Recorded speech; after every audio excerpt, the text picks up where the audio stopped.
Good morning. As we go along this few weeks confinement at home, there are some reminders that we are about to agree. The government would say, please stay at home. This is the only time that we are given the shot to stay at home for a reason. Others would say, how could I stay at home and at work? How can I suffice the needs of my family if I'm going to stay at home and not work? We reiterate that working is imperative at this time. But haven't you thought that we crave this untimely holiday? We were looking for a moment that we spend our precious time with the family, but since there are work to do, we cannot simply file a leave of absence and take that much awaited vacation. God has talked to each one of us in this time of crisis. God has whispered some words that we can't truly understand. Mother Nature started to cry and has asked each one of us to take time and see for ourselves what is happening around us.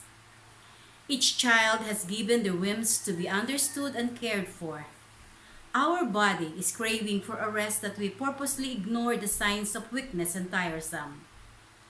Each one of us is crying for help, but we are all in the same dilemma.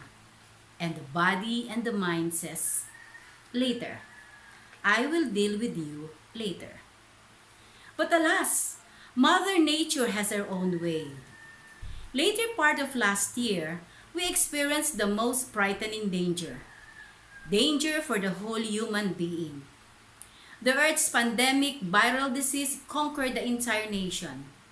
No medical expert could find the solution to address the problem.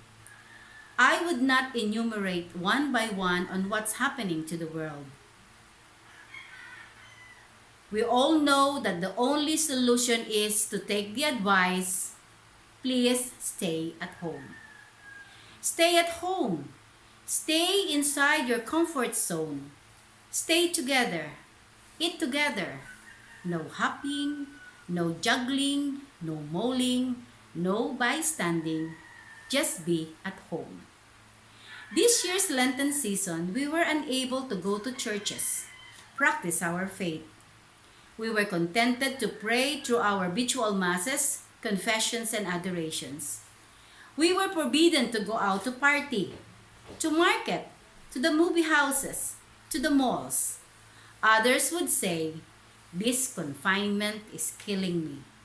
It just not killed me, but took our patience put into practice. Now, what is this all about? There are so many things to consider.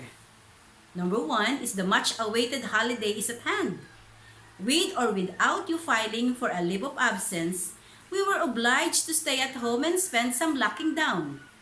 Others would say, this is the time that I am waiting for. But wait, how can I spend the holiday unprepared? Holiday or quarantine? Yes, it is a purpose quarantine. Have you been given the chance for a home confinement by your own accord? Will you do that? Oh, my guess is as good as yours. No way. ECQ? No way. Purposely, I have to stay at home with the family. Yes, you can. The government says so. Lock yourself at home. Each and every one of you keep away from the community. But what about my work? If I cannot work, what about my family? Who will take charge of my daily expenses? Much more, how can I have my daily wages? As I am a daily earner, I work daily to earn daily, to spend daily. What will become of me and my family?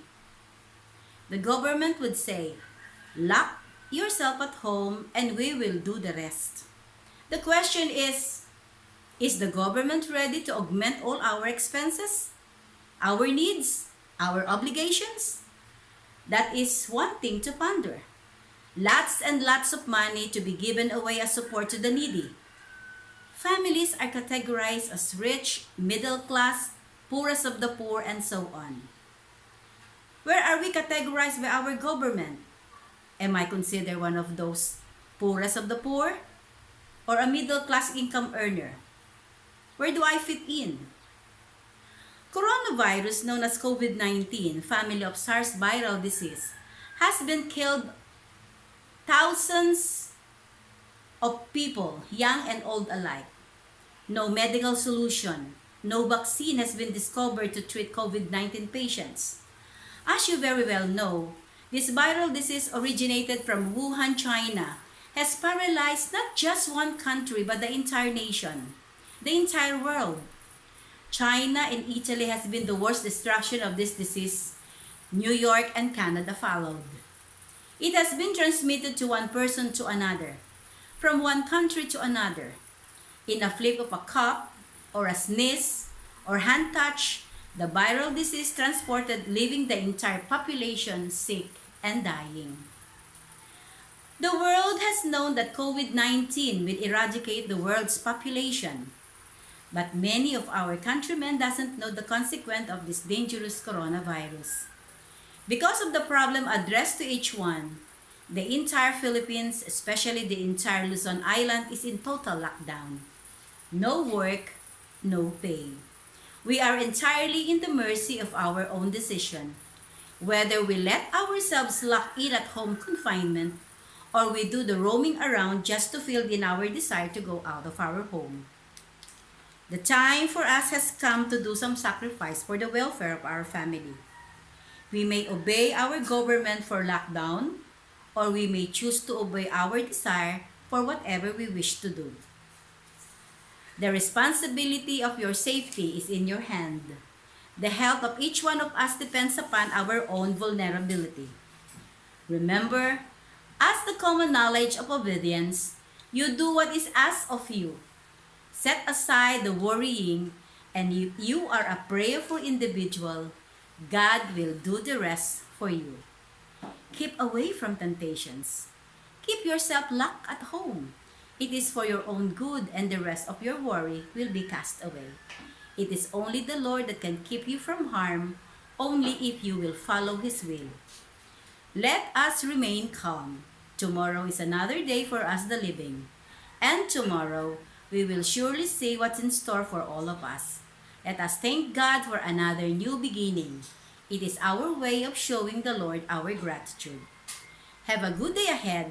Stop worrying, for God is in command.